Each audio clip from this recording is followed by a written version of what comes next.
Brands everywhere are continuously trying to find better ways to engage with their customers, increase sales conversions, and build that dialogue with consumers to really help grow their market share. And the challenge is, of course, that social influencers are really difficult to identify and pair with brands. Edwin, at Cloudbreakr, you've built a platform that pairs brands with social influencers and helps really drive brand ROIs. How does Cloudbreakr's platform work? A lot of brands, they don't know how to do influencer marketing because it's just hard to find the right one among the market. The market is so fragmented, there's no transparency on the data, and they need to spend a lot of time on researching, on forming strategy. So when a platform like us comes out, we introduce a technology to help them do a more accurate targeting and form the strategies. That's where they find it really useful and improve their ROI as well. What are the types of key performance indicators or KPIs that you look for from a social influencer? But follower growth, engagement levels, how do you measure all those things? We take it into two dimensions. First is about the relevancy of a profile. So it's talking about what kind of content they've been mentioning mostly frequent, and then what kind of topic they've been talking about most.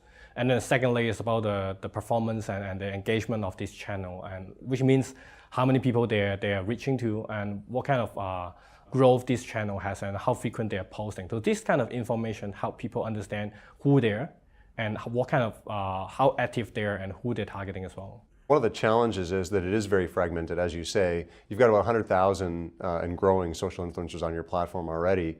How does the matching algorithm work to pair brands with those influencers? Before that, a lot of people will use simple using some keywords, some hashtagging to find the one who may have association with someone you like, or just do some simple research to find someone that looks good, you feels good. But nowadays, we're talking about using AI to do it. So it will give you the relevancy score on each of the topics, so that when you're finding someone about a brand, about a topic, or about a certain niche of targeting, so it can match you with the right person.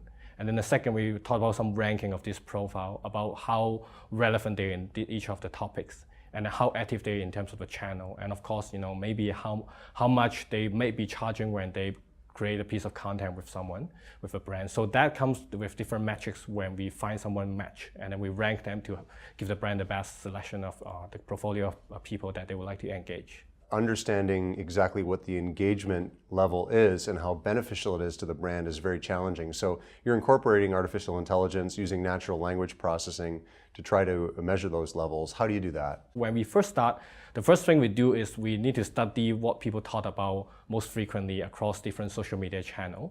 And when we study the caption, we analyze the sentences, we tokenize each of the vocabs, and we find out what kind of slangs, what kind of emoji, what kind of other wordings, languages they've been using.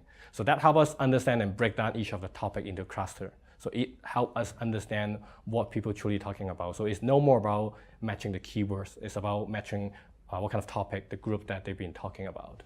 Is there mechanisms to help the social influencers sort of up their game and improve their ability to help a brand? In certain level, yes, but back to basic is a lot about the creativity, right? But a lot of the time is about how consistent they're talking about the topics and what kind of wordings, what kind of content they've been posting. Let's say when we do some analysis, we realize a lot of people when we study their content, they like to mention certain type of wordings or interests. And that's where we will see those content will have a higher engagement, and people tend to have more reaction to or comment to those type of topics. So we'll ask them to talk about more in that angle, to be more consistent on that so that they can develop a niche group of type of interest where people love it.